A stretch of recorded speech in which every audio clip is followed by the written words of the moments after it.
Bonjour à tous, c'est Jérémie 12.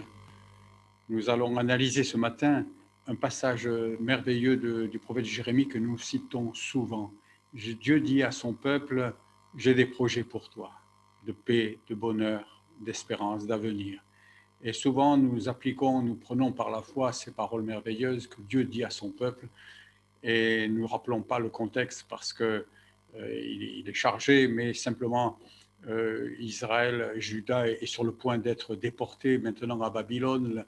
La menace approche.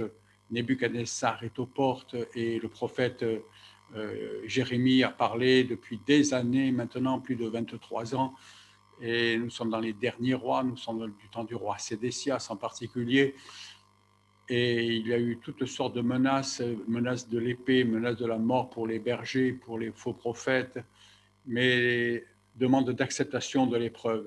Et Jérémie a fait savoir que la volonté de Dieu, c'est de partir en captivité. Et il y a des projets d'espérance, de paix. Et Jérémie écrira une lettre aux captifs. Quelques mois après la mort du roi Joachim, son fils Joachim monta sur le trône.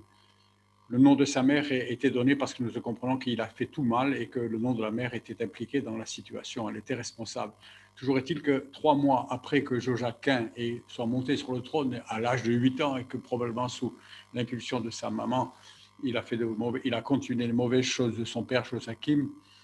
Et nous comprendrons pourquoi il est question de mauvaises choses un peu plus tard. Si vous tenez le coup, vous allez voir, c'est intéressant.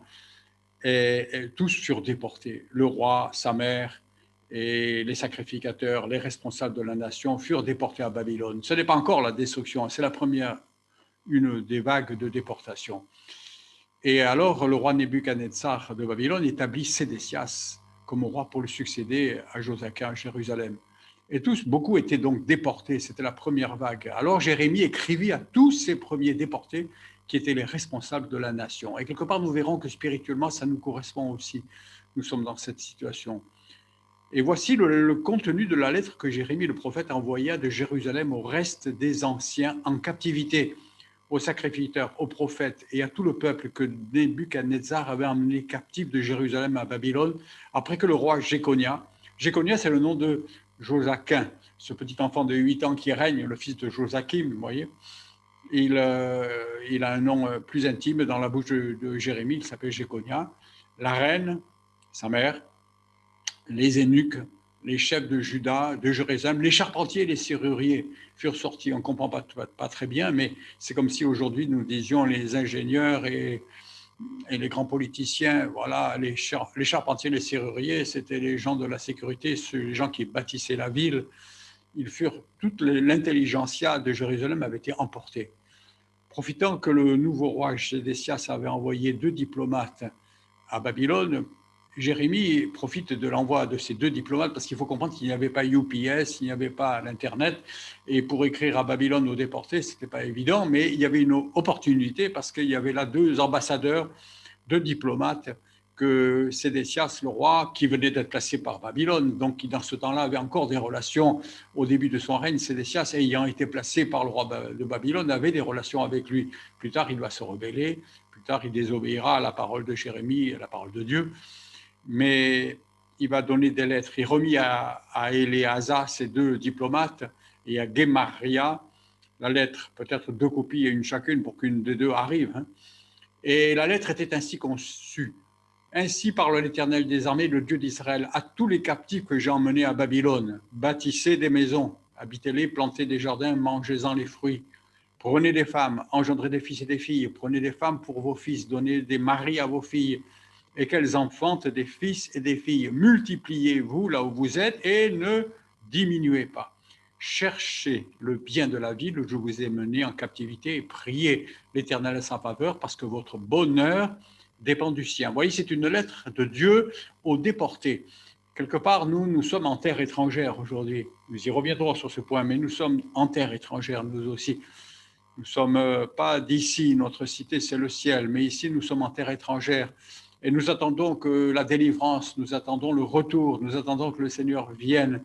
Mais en attendant, le Seigneur dit, ça va prendre du temps, et soyez sages, bâtissez, prenez des femmes, multipliez-vous, ne diminuez pas.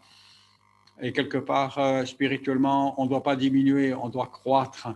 Et puis il a dit, recherchez le bien de la ville, recherchez le bien de la cité, du pays où nous sommes, parce que d'ailleurs notre bonheur en dépend, et parce que l'évangélisation en dépendra aussi.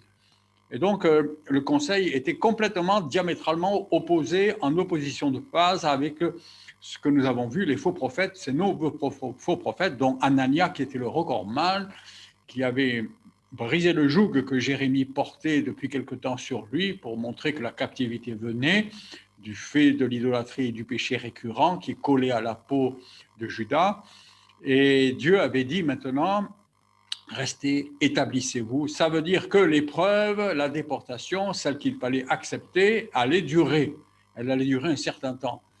Et même en déportation, les faux prophètes, eux, annonçaient, mais pas du tout, la délivrance vient tout de suite. Anania avait brisé ce joug, disais-je, et il avait dit dans 2 jours, voilà, rapidement, ou dans 2 ans, du moins, mais très rapidement. Longtemps, ils avaient nié la déportation, nié la défaite, et ils avaient traité Jérémie de traître à la nation lorsqu'il disait acceptez la déportation, partez à Babylone. Ne résistez pas, parce que c'est le châtiment de Dieu. Quelque part, quand il y a une épreuve qui vient, qui est permise par le Seigneur, il faut la comprendre comme étant un temps de mise à l'écart que le Seigneur nous impose, parce que nous avons besoin de lâcher des choses, nous séparer, et Israël avait besoin de lâcher l'idolâtrie, et le conseil de Dieu, c'était lâcher, partez, acceptez ce temps d'épreuve.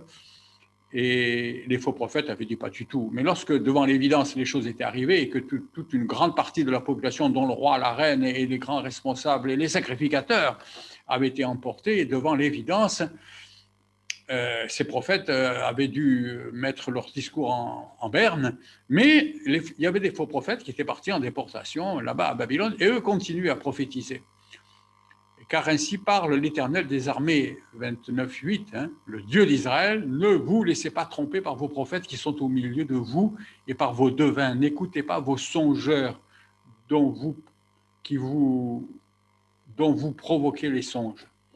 N'écoutez pas vos songeurs dont vous provoquez les songes. Vous voyez, c'est-à-dire qu'il y a une demande et les songeurs, les faux prophètes, eh bien, ils fournissent.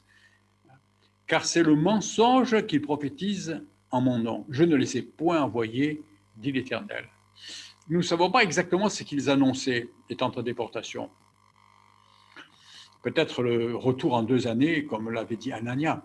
Toujours est-il qu'ils étaient en opposition avec la pensée d'accepter la volonté de Dieu et d'attendre les 70 années dont il va être question. Voici ce que dit l'Éternel, dès 70 ans seront écoulés, dès que 70 ans seront écoulés pour Babylone, je me souviendrai de vous et j'accomplirai à votre égard ma bonne parole en vous ramenant dans ce lieu. Et donc, vous voyez, il y avait une promesse de Dieu qui était en opposition avec celle des faux prophètes. Ne les écoutez pas, ça va durer, installez-vous, préparez-vous, multipliez-vous, ça veut dire restez bien dans la foi, tournez les regards vers moi, mais dans 70 ans, les choses changeront, je me souviendrai de vous. Et nous voulons toujours tout de suite, mais le programme de Dieu n'est pas dans notre hâte, car le Seigneur travaille les cœurs en profondeur, et il faut plusieurs générations pour débarrasser les scories lorsque le Saint-Esprit n'était pas encore à l'œuvre. Chez nous, merci Seigneur, les choses peuvent aller plus vite parce que nous recevons le Saint-Esprit. Nous étions dans un temps de l'ancienne alliance, le Saint-Esprit n'avait pas été répandu dans les cœurs comme il est aujourd'hui. Pour ceux qui se sont tournés vers le Seigneur et qui se sont repentis, le Seigneur avait fait une promesse, j'enverrai, et il nous a envoyé l'Esprit Saint, ce consolateur, ce défenseur qui nous convainc de péché, qui nous garde. Mais dans ce temps-là, il fallait une pédagogie, il fallait un temps pour arracher ces choses des cœurs. Et travailler dans les cœurs, ça prend du temps, ce n'est pas émotionnel, ce n'est pas en 2 minutes. Et quelque part, on réalise peut-être pas bien, mais mettons-nous à la place des gens partis, une promesse dans 70 ans, je vous ramènerai. Concrètement, ça veut dire vous ne reviendrez pas.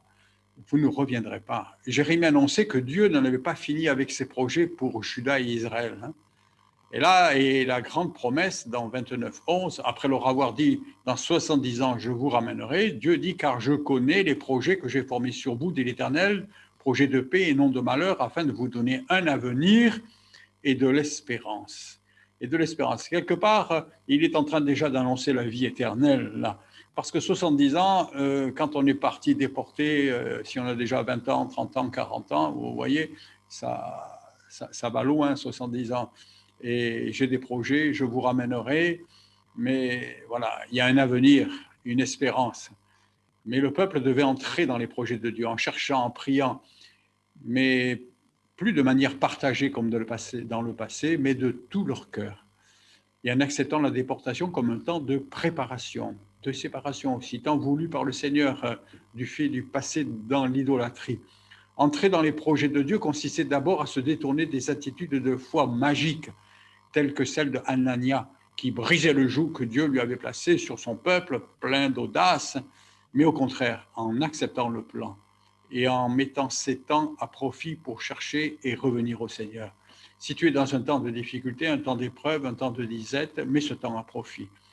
Comprends que tout ce que Dieu fait est bon et que si nous avons besoin de passer par des temps de mise à part qui peuvent durer, c'est que mon âme en a besoin et que le Seigneur fait un travail. Et dans ce temps-là, je multiplie et je prie pour mon environnement et je prie dans la situation où je suis. Et je ne cherche pas à briser, mais je cherche à accomplir le plan de Dieu. Il est important pour nous aujourd'hui de bien analyser le contexte de cette promesse que nous invoquons souvent,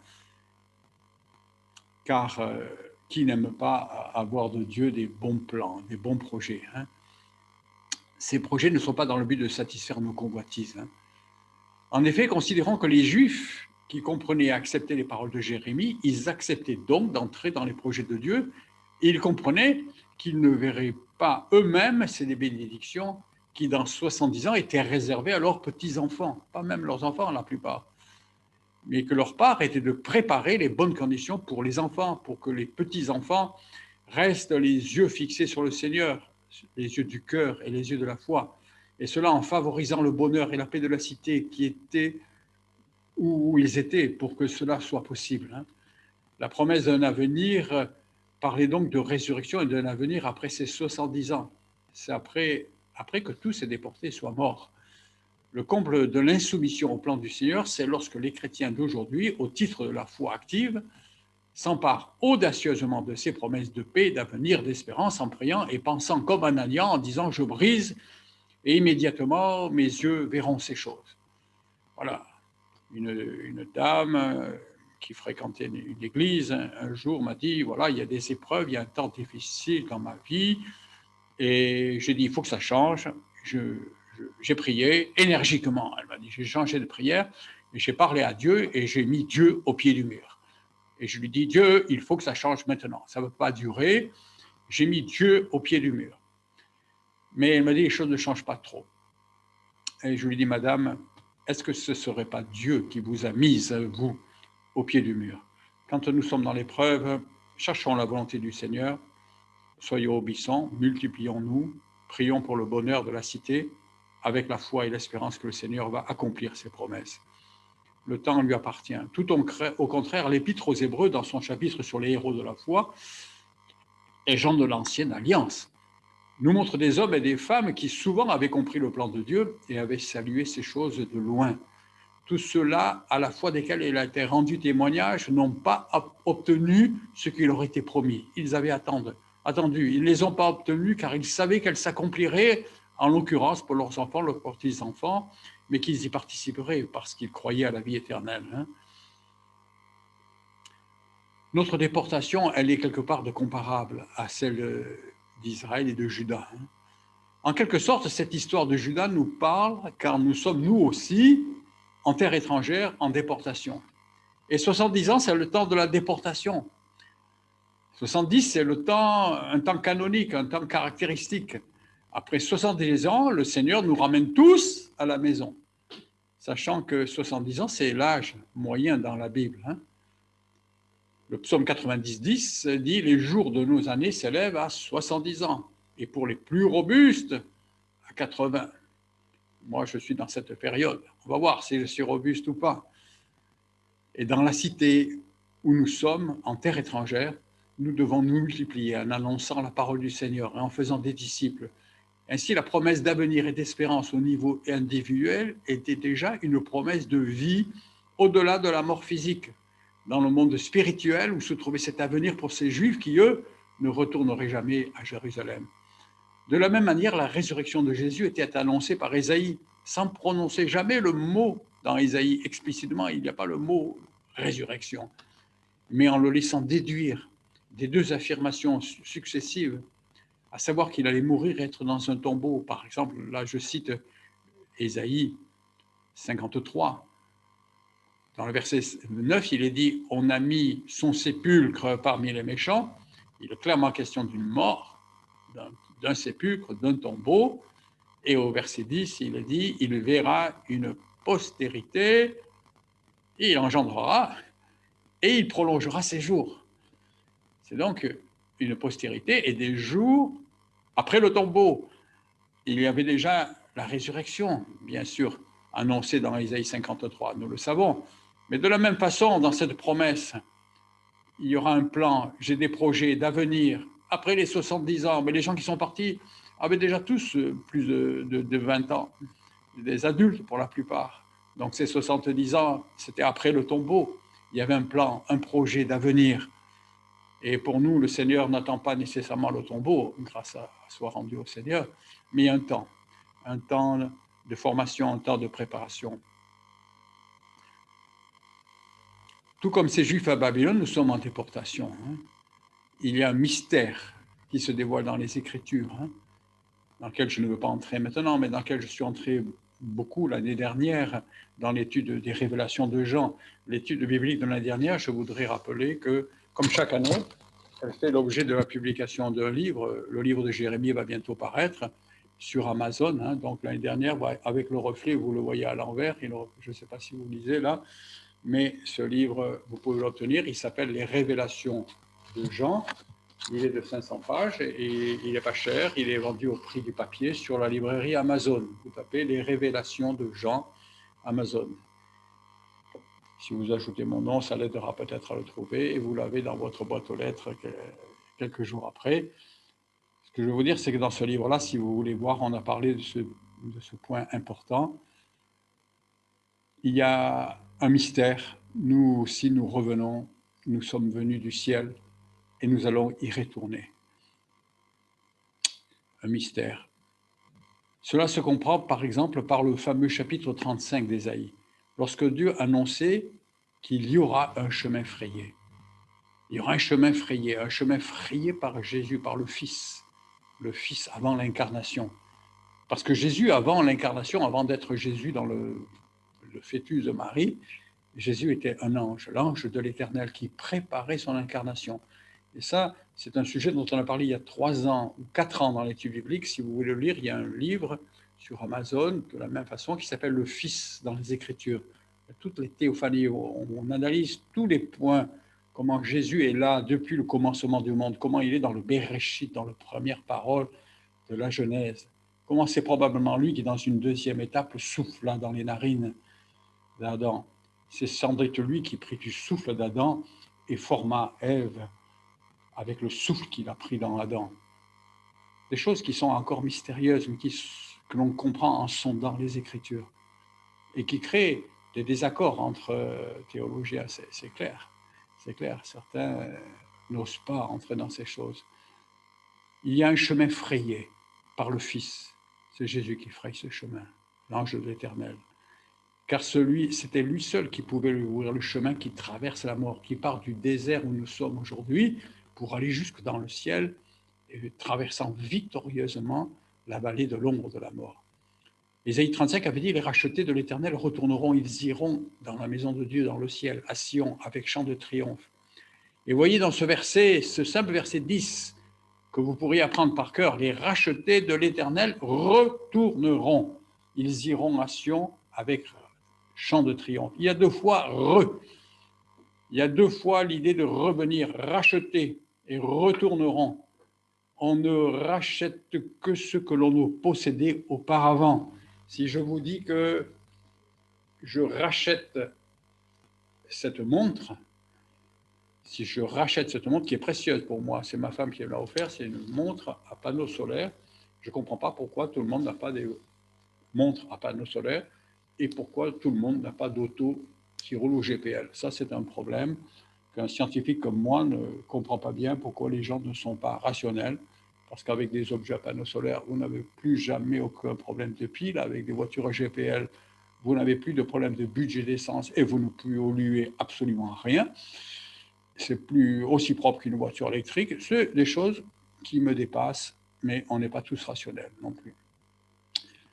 Racheter, retourner, ça veut dire qu'on possédait précédemment. Ma montre, si je la rachète, c'est que je l'avais mise au mont-de-piété quelque part, au clou, comme on disait avant, et que je suis payé pour la reprendre. On ne rachète que ce que l'on possédait auparavant et l'on reprend en possession en payant. Il y a un prix à payer. Le Seigneur nous a rachetés, ce qui veut dire qu'un temps, nous avons appartenu à Séchac. Séchac, c'est l'ennemi générique, nous l'avons vu. C'est-à-dire nous avons appartenu au diable, mais que Jésus est venu payer pour nous reprendre avec lui. Ces rachetés retourneront. Retourner, ça veut dire qu'on y est déjà allé, c'est-à-dire qu'on revient chez nous, ce qui signifie que là où ils vont, la Jérusalem du ciel, ou du moins dans la vie dans le ciel, ils y étaient auparavant. Avant ce rachat, ils étaient là. Et d'ailleurs, cette notion est évidente. Dans la parabole de Luc 15, par exemple, dite du fils prodigue, ce fils qui revient vers son père après avoir tout gaspillé, ne faisait que revenir chez lui. Et le véritable dernier ennemi, ce Séchac, sera Satan lui-même, qui le tout dernier boira la colère lorsque la mort sera tuée et que Satan sera jeté dans les temps de feu où sont déjà ses copains dans ce temps-là. Mais pour la tribu de Juda, en tant que nation, il y avait un accomplissement dès les 70 ans en Babylonie, accomplissement conditionné par une recherche définitive qui concerne le cœur. Pour que s'accomplisse la promesse, j'ai des projets pour vous de bonheur, d'espérance, d'avenir, ce verset que nous aimons dire souvent, certaines congrégations religieuses évangéliques le citent en permanence. Il y a une condition. Vous m'invoquerez et vous partirez. Vous me prierez, alors je vous exaucerai. Vous m'invoquez. Et vous me chercherez et vous me trouverez si vous me cherchez de tout votre cœur. Jusque-là, le cœur avait été partagé avec les idoles, avec les idolâtries. Et aujourd'hui, dans le monde, nos cœurs peuvent être si facilement partagés avec toutes les tentations du monde, avec toutes les idoles. Réalisons que les idoles se sont multipliées avec les siècles. Et ici, le Seigneur montrait que la source du malheur était le cœur. Nous avons déjà dit que Jérémie est un des prophètes du cœur, qui nous parle beaucoup du cœur tortueux, des mauvais penchants du cœur, des cœurs à redresser. Ici, le Seigneur montrait que la source, c'était le cœur qui avait été partagé. Je me laisserai trouver par vous, dit l'Éternel, je ramènerai vos captifs, je vous rassemblerai de toutes les nations, de tous les lieux où je vous ai chassés, dit l'Éternel, je vous ramènerai dans ce lieu d'où je vous ai fait aller en captivité. Cette première captivité est donc un pédagogue pour la nôtre. Notre délivrance approche après les 70 années de captivité dans la chair, à condition que nous cherchions le Seigneur de tout notre cœur et sans partage. Aujourd'hui, dans la Nouvelle Alliance, dans le sang de Jésus, nous avons pour cela le secours du Saint-Esprit qui demeure en nous, rendant possible ce qui fut un semi-échec pour Judas dans ce temps-là. Parce qu'effectivement, si je dis semi-échec, parce que vous savez que le retour de la première déportation, s'il y a eu des événements glorieux, s'il y a de l'enseignement, s'il y a des choses qui ont demeuré, si la construction du temple, du second temple fut glorieuse puisque Jésus a pu y entrer, néanmoins, elle s'est mal terminée parce que la présence, le Saint-Esprit n'est jamais venu dans le second temple, vous le savez bien. Et les Juifs se sont détournés rapidement à nouveau, les descendants de Judas qui étaient revenus, les enfants ne parlaient plus la langue, et Esdras leur arrachait les cheveux. Et le livre de Néhémie et d'Esdras se termine sur une note assez négative, et l'histoire nous montre qu'il y aura des temps de grandes difficultés. Pourquoi cela? Parce qu'il n'y avait pas encore le Saint-Esprit. Pour nous, notre retour au Seigneur est glorieux. Nous marchons sur ce chemin, nous sommes gardés, parce que la promesse du chemin, c'était « il y aura un chemin » tout tracé pour retourner. Et le chemin n'était pas encore tracé complètement. Jésus n'était pas encore incarné. Il était en train de préparer la possibilité de son incarnation. Il y avait encore du chemin, ce n'est pas le temps d'en parler là maintenant, mais dans ce livre, on en parle beaucoup sur le Fils. Pourquoi tant de temps?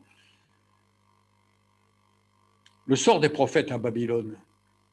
Cependant, vous dites, Dieu nous a suscité des prophètes à Babylone. Alors, on a des prophètes qui parlent, ouais, mais c'est des faux prophètes. Ainsi parle l'Éternel sur le roi qui occupe le trône de David. Actuellement, là, dans le temps où Jérémie parle, Josaquin étant parti, et Jéconia, avec sa mère et tous les autres en Babylonie, celui qui est sur le trône, c'est Sédécias, qui est lui-même encore un mauvais roi, le dernier. Sur tout le peuple qui habite cette ville, sur vos frères qui ne sont point allés avec vous en captivité. Ainsi parle l'Éternel des armées, voici, j'enverrai parmi eux l'épée, la famine et la peste, je les rendrai semblables à des figues affreuses qui ne peuvent pas être mangées à cause de leur mauvaise qualité. Je les poursuivrai par l'épée, par la famine, par la peste, je les rendrai un objet d'effroi, de moquerie. Pourquoi? Parce que les prophètes avaient parlé, ils ne les ont pas écoutés, il fallait partir à Babylone, se laisser transformer, et c'était le plan de Dieu. Et vous vous rappelez, il avait dit, je regarde, il y avait une vision, il y a 3 leçons, nous l'avons vu, il y avait une vision, il y avait des bonnes et des mauvaises figues. Les bonnes figues, ce sont ceux qui ont accepté l'humiliation et la déportation, l'épreuve que Dieu leur imposait. Les mauvaises figues, c'est ceux qui ont résisté. Et Sédécias en fait partie, et tous ceux qui sont restés en font partie. Et pour eux, la condamnation est décidée, ce sera l'épée, la famine et la peste. Mais il y a un message aux bonnes figues, à ceux qui ont accepté l'épreuve. Ceux qui vivent dans la chair et qui comprennent que c'est un temps d'attente pour retourner à la maison dans le ciel. La vraie vie va commencer. Nous sommes dans le plan de l'attente. Le Seigneur a pour toi, a pour moi des bons projets d'avenir, plein d'espérance. Ils commencent dans le cœur maintenant parce que le Seigneur transforme nos cœurs, mais ils vont avoir leur plénitude après les 70 ans de captivité. Des fois 80 pour le plus robuste, 130 aujourd'hui pour moi certainement. La captivité permettait enfin au peuple, aux bonnes figues, d'écouter Dieu parler. Vous voyez, c'était une bonne chose. Hein. Mais vous, écoutez la parole de l'Éternel, vous captifs. Vous voyez, comprenez, pendant 1000 ans, ils n'ont jamais écouté. Maintenant qu'ils sont captifs, ils vont écouter. Et c'est formidable de savoir qu'ils ne plieront plus le genou devant la statue de Nebuchadnezzar. Alors eux qui ont fléchi le genou devant toutes les idoles, devant les Astartés, qui sont allés se prostituer gratuitement, quand on voudra les forcer, ils résisteront. Et avec Mardoché, ils seront bénis en déportation. Mais vous, écoutez la parole, vous tous captifs que j'ai envoyés. Ainsi parle l'Éternel des armées, le Dieu d'Israël, sur Akab, fils de Kolaja, c'est pas le roi Akab, c'est un autre, et sur Sédécias, fils de Maaséja. Ce sont 2 prophètes, c'est pas le Sédécias, le roi, qui vous prophétisent le mensonge en mon nom. Voici, je les livre entre les mains, ces faux prophètes du roi de Babylone. Il les fera mourir. Et puis, vous voyez, Akab, comme Akab que le roi de Babylone a fait rôtir au feu. Waouh, c'était vraiment Sédécias, le roi Sédécias ira très mal, lui aussi, on le sait. Et cela arrivera parce qu'ils ont commis une infamie en Israël, se livrant à l'adultère avec les femmes de leur prochain. Et parce qu'ils ont dit des mensonges en mon nom, que je ne leur avais point donné d'ordre, je le sais, j'en suis témoin, dit l'Éternel. C'est intéressant de voir que le péché a commencé dans les cœurs, qu'il s'est concrétisé en faux prophètes, en prophétie, ils ont parlé de la part de Dieu, ils ont agi de la part de Dieu, ils ont ajouté des commandements, ils ont ajouté des holocaustes que Dieu ne leur avait pas demandé, ils ont eu un zèle bizarre, un zèle amer, mais c'est intéressant de savoir que le péché finit toujours par aller dans la chair, ils ont commis d'une infamie dans l'adultère. Jusque-là, ce n'était pas souligné, et là, Dieu le souligne, ils ont été adultères. Adultère dans le sens des idoles, excusez-moi, il y a une fenêtre qui a surgi, adultère dans le sens des idoles, mais adultère dans le sens adultère d'aujourd'hui, de tous les temps. Il ne s'agit pas ici d'un discours qui est symbolique, mais nous allons voir, je ne veux pas le parcourir, il y a les notes qui sont sur le site de l'Église, vous allez sur enseignement, dans le bandeau du site de l'Église, égliseantibes.com, il y a le bandeau enseignement, dans le bandeau enseignement, c'est un peu compliqué, vous cliquez, vous trouvez, vous ne trouvez pas, mais vous réessayez, vous trouvez études bibliques. Et là, vous trouvez les textes de les 12 chapitres de Jérémie que nous venons de parcourir. Il ne s'agissait pas d'un discours symbolique, vous le verrez dans les notes, mais Josaquin lui-même était le fils d'un adultère commis dans la famille. comme nous le vérifions ci-dessous. Ce point technique, il peut être omis en première lecture, ce n'est pas important. Mais ce que je veux vous souligner, c'est que ce n'est pas écrit, mais ça se déduit. En lisant le livre de Rois, le livre des Chroniques, le livre de Jérémie, on comprend tout le drame familial. Je vous mets tous les textes là, si vous voulez savoir. Voilà. La seule solution avec tout cela, c'était que Joachim avait pris pour concubine une femme qui s'appelle Amutal, qui était la femme de ce frère, d'un de ses frères. Il avait volé la femme d'un de ses frères, et avec Amutal, il avait eu Sédécias. Ce qui fait que Amutal devait être elle-même très jeune, et elle a eu Josaquin, celui qui est Jéconia, de son beau-frère. En conclusion, Josaquin était bien le fruit d'un adultère ayant la même mère que l'un de ses frères que l'un des frères de Joachim. Sédécias se trouvait donc bien être à la fois frère de Josaquin et oncle. C'est-à-dire, vous comprenez, quand il y a des incestes, quand il y a des alliances, quand l'un couche avec la femme de son frère, en prenant une femme très jeune et en faisant une autre, il y a des choses bizarres. Et voilà que le roi Sédécias se trouvait être frère par la mère Amutal de Josaquin, mais par son père, Joachim, frère de Joachim, il se trouvait être oncle de Josaquin. Il était à la fois frère et oncle. Et c'est ce que Dieu souligne. Il dit, vous êtes dans l'adultère. Les rois eux-mêmes étaient dans l'adultère. Et Josaquin et Joachim, donc, s'étaient trouvés dans la même situation que le roi Hérode. Vous vous rappelez, du temps de Jésus, le roi Hérode lui-même, il avait fait arrêter Jean-Baptiste. Et il avait fait lier, à cause de Hérodias, femme de Philippe, son frère, parce qu'il l'avait épousé. Et que Jean lui disait, il ne t'est pas permis d'avoir la femme de ton frère. Et le roi avait fait ça. Et parce qu'il était roi, on pensait que ça passait. Mais Dieu souligne, le péché, l'adultère ne passe pas. Alors, il y a un prophète qui écrit une lettre contre Jérémie. Il y a un prophète qui se rebelle contre la parole de Jérémie. Et tu diras à Shemaéja, il s'appelle Shemaéja, ainsi par l'Éternel, tu as envoyé en ton nom à tout le peuple de Jérusalem, à Sophonie, le sacrificateur, une lettre. C'est-à-dire, c'était les faux prophètes de la déportation qui écrivaient à Sophonie, qui était un sacrificateur qui était resté à Jérusalem, celui qui dirigeait le temple dans le temps de Sédécias. Ce Shemaéja avait écrit une lettre en sens inverse. Vous voyez, Jérémie avait écrit à Babylone, mais c'était comme au tennis. Shemaéja avait renvoyé la balle avec une lettre agressive contre Jérémie, et il l'avait adressée au roi et à Sophonie, le sacrificateur qui était là. L'Éternel t'a établi sacrificateur à la place de Jéhojada. Ce n'était pas tout à fait évident que ce soit l'Éternel qui l'a établi d'ailleurs. Maintenant, pourquoi ne réprimes-tu pas Jérémie d'Anatoph qui prophétise parmi vous, qui nous a même envoyé dire à Babylone, elle sera longue la captivité, bâtissez des maisons, habitez-les, plantez-les, mangez les fruits. Vous voyez, il avait poussé le comble jusqu'à s'opposer à toutes les prophéties des faux prophètes, et Jérémie, il avait dit, installez-vous, priez pour la cité.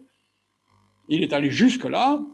Et pourquoi ne le réprimes-tu pas, Sophonie, le sacrificateur, lut cette lettre en présence de tous et de Jérémie, sans doute dans le temple, puisque Jérémie était sacrificateur, ou dans les parvis. Et la parole de l'Éternel fut adressée à Jérémie en ces mots. Fais dire à tous les captifs, ainsi parle l'Éternel sur Shemaéja. Ce Shemaéja, parce que Shemaéja vous prophétise sans que je l'ai envoyé, et qu'il vous inspire une fausse confiance. Et voyez, il faut faire très attention, les faux prophètes sont là pour inspirer une fausse confiance. Voici ce que dit l'Éternel, confiance que tout va s'arranger, confiance qu'ils vont rentrer, que l'épreuve se termine tout de suite. Voici ce que dit l'Éternel, je châtierai Shemaéja et sa postérité. Nul des siens n'habitera au milieu de ce peuple, et il ne verra pas le bien que je ferai à mon peuple. Parce qu'il y avait un temps d'épreuve, un temps d'attente, mais Dieu allait faire du bien à son peuple. Et d'ailleurs, il a commencé à faire du bien dès le temps de déportation, parce que nous parlions de Mardochée, mais dans le temps de Mardochée, ensuite, les choses s'arrangent, et les Juifs sont bénis, et nous, de même, bien sûr, nous avons reçu le Saint-Esprit. Nous n'attendons pas les 70 ans pour que le Seigneur nous fasse du bien. Dès que nous l'avons reçu, il nous fait du bien. Mais Shemaïja ne profitera pas de ces biens parce qu'il se rebelle contre la parole de Dieu. Parce qu'il inspire une fausse confiance. Et je pense que ça, c'est un terme tellement important, une fausse confiance. Nous ne nous appuyons pas sur Dieu avec des slogans à la Anania, à la Shemaïja, des slogans automatiques. Je brise le joug, je déclare. Soyons sûrs d'avoir reçu des paroles du Seigneur et marchons dans les anciens sentiers qui nous parlent d'obéissance, d'humilité, de porter notre croix, de travailler que l'on nous voit ou que l'on ne nous voit pas. Voici ce que dit l'Éternel, je châtierai. Et puis, nous terminons là cette vidéo, chers amis, et je vais en faire une autre sur un thème formidable, c'est que Jérémie écrivit un livre qui parle des angoisses que Jacob va devoir traverser pour arriver jusqu'à la délivrance. Non seulement les faux prophètes assuraient une fausse confiance, mais Jérémie, face à cette fausse confiance, va parler des angoisses. C'est-à-dire ceux qui ne sont pas partis en déportation, eh bien, ils vont voir arriver la fin de Jérusalem. Il va y avoir pire que cette déportation. Il va y avoir bien pire. Les faux prophètes annoncent que tout va s'arrêter, tout va s'arranger. C'est pas vrai. L'ennemi va venir, va tout détruire. Il va y avoir une année terrible. Il va y avoir une angoisse. Et l'angoisse prophétique que Jérémie va présenter maintenant dans les chapitres 30 et 31 que nous analysons dans la prochaine vidéo, que je vous invite à suivre, eh bien, cette angoisse, elle nous parle de toutes les angoisses qui vont venir dans le monde dans tous les siècles. À bientôt. Dans la prochaine vidéo.